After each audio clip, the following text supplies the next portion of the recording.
Ayan guys, so ilalagay na natin yung rice, dahon ng kalamansi. Dami din nito. Hindi ko ba alam, pero every Semana Santa or Piyesta ng mga Patay, meron talagang inkiwar or ito, biko. 10 out of 10. Sarap! The best! Hello guys! Super limig ngayon dito sa Madrid at dahil off natin, magluluto tayo ng suman or sa mga Ilocano, tinatawag natin siyang inkiwar. Tala! Ito guys, gawa tayo ng biko. Biko or suman? Suman. Ito yung kasi rice. Depende sa ano eh. Binili natin sa Asian store. Ayan. Dagdagan mo pa. Sige, lagay mo na. Ito yung rice. Parang galing to ng Thailand, no? Yeah. Half Ayan. ng ano. Isang lang. Dalawang Lagay kalahati natin. lang para... Dalawa lang muna. Okay, ayan. Excited much. Lalagyan natin siya ng water. Ayan. Hugasan lang ba to or Hindi, papakuluan din. Papakulo? Parang isasaing siya. Sa amin, Okay, para siyang isasaing. tansya na lang yung tubig. Pero Half kung sanay ka na water. mag-loot, half lang. Half water, half coconut milk. Half water, half coconut milk. Okay. Ganun kami sa amin, sa probinsya. O ayan, hugasan muna natin yung ating rice. And then, lalagyan ulit natin siya ng water. Alam nyo guys, ito pala sa Spain, tong tap water na inom siya. Yeah. Malinis. Ayan, so dalawang hugas Mars, no? Okay, and then, lagyan ulit natin yung tubig. Not too small, too big. Ayan, tubig. Ito na yung ating coconut milk. Ilalagay na natin, dadagdag na natin. Dadagdagan ko lang siya ng konti. para Coconut milk, magpasa. ayan. Konti lang. Ito mamaya sa ano ko yan ilalagay. Okay, sige. Sa asukal. Ayan. Ito yung coconut milk. Medyo nag-frozen siya, no? Yeah. Kasi sobrang lamig dito sa Spain. Ayan, papakuluan natin siya ng very, very light. So, ayan, after ilang minutes ba to? Ayan. Medyo kumukulo na yung ating rice. Ayan. So, dapat na takpan lang siya, no? Ayan. Antayin pa natin siya. So, ayan. Medyo lumambot na siya, no? Tsaka nawala na yung kanyang water. So, kailangan natin siyang haluin ng konti, ganyan. Ayan. Para malapit na siya finishing. Ayan. Ayan, maglalagay na tayo ng coconut milk. Ayan. Pakuluan lang natin siya, no? I-mix ng konti. Medyo, yung texture niya, so solid. Ayan. Tapos, lalagyan natin siya ng sugar. Ayan. Pwede bang white sugar? No. Pwede din. Depende, kung gusto mong plain na parang kanin lang siya. So, mas maganda itong brown sugar, no? Usually, ito yung nilalagay talaga, brown sugar. Ayan. Halo-haluin lang siya.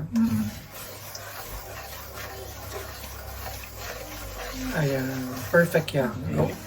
Ano yan? And dahon ng kalamansi. Dahon ng kalamansi. Para saan yan? Pampa-aroma, pampabango. Pampaano? Para mabango? O, sige, haluin mo. Ganyan. Ayan guys, so ilalagay na natin yung rice dito sa, ano ba yan? Sabaw sauce. Coconut milk, yung sugar. Ayan. Multitasking to, dapat dalawang stove yung ginagamit. Depende May iba na Isa lang na stove. isa lang. Na like, ganyan sila tapos ihahalo nila yung rice. Minsan kasi hindi naluluto yung rice. Pagka-rekta mo siyang Oh. ihalo dyan. Ayan. So ilagay lang natin lahat ng rice dito sa ating mixture. Mukha siyang masarap, parang bango. So, sekreto pala tong na to. Dahon ng kalamansi. Hindi ba pwedeng ilagay yung dahon ng tanglad? Hindi. Kalamansi lang talaga. O yung balat ng lemon. Pwede rin kaya siyang lagyan ng herbs. No. Hindi, kasi parang, Or yung ano, yung coconut na yung ano tawag mo dito?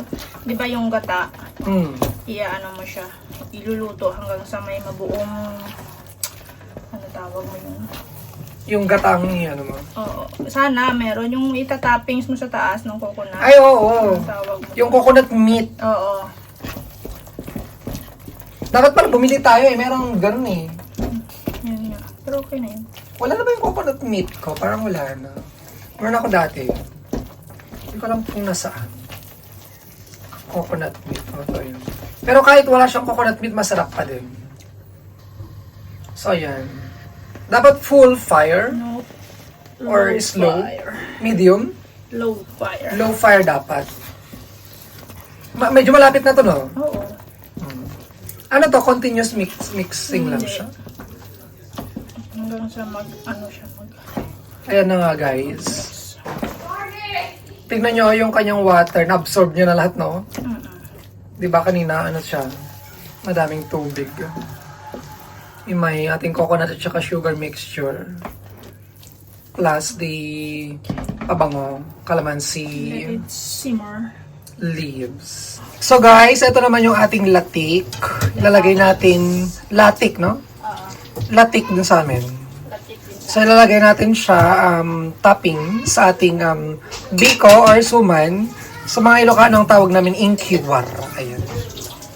Kasi literal siyang hinahalo. Inkiwar means halo. Ayan. Ito na yung ating suman. Ayan. Konting na lang. Minutes. Ayan, pwede na. Takpan muna natin siya. Tapos ito naman yung ating para sa latik. Ayan, sige. Parang feel ko konti na rin to. Matatapos na siya. So guys, ito na yung ating latik. Bango ng latik. Ayan, perfect to ilagay dun sa toppings. Sa taas ng ating suman or bacon. In a few minutes, mag-brown na siya, di ba? It will turn into brown color. Ayan guys, brown na yung ating latik. Ayan, brown na siya. Ayan. Perfect naman talaga.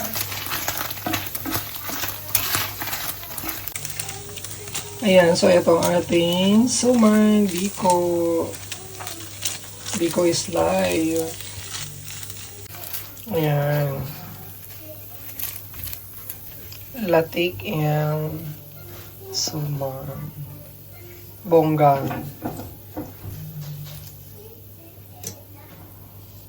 Ang bango, no? Sobrang bango. Iba talaga yung amoy ng latik eh.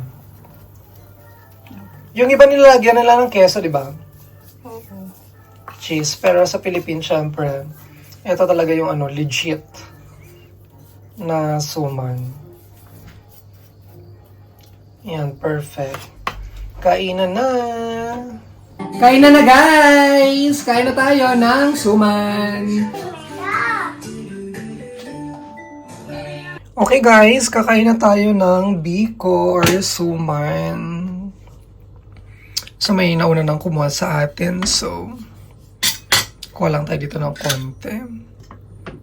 Ayan. Ayan, mahirap mag-video na habang kumukuha tayo. Ayan.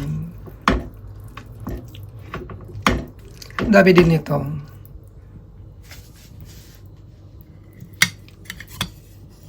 Tikman natin siya ng very, very light. Ayan, masarap kaya itong ating suman. Ayan.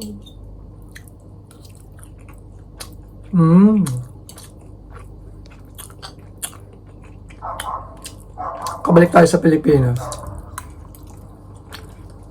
Hindi ko ba alam, pero every Semana Santa or Piyesta ng mga Patay, meron talagang inkiwar or ito, biko. Ang harap. 10 out of 10.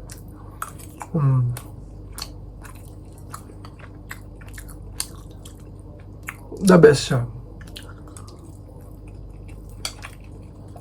Naubos ko. Ilang segundo lang. At dahil yan, kakain pa tayo. Ano ba perfect na kasama dapat nitong biko. Comment down below. And kung meron pa kayong gustong iluto natin, comment down below. Gagawin natin yan. Thank you! Thank you guys for watching this video. Please don't forget to like and please subscribe. And don't forget to watch ang ating mga playlist sa ating channel at don't forget to share.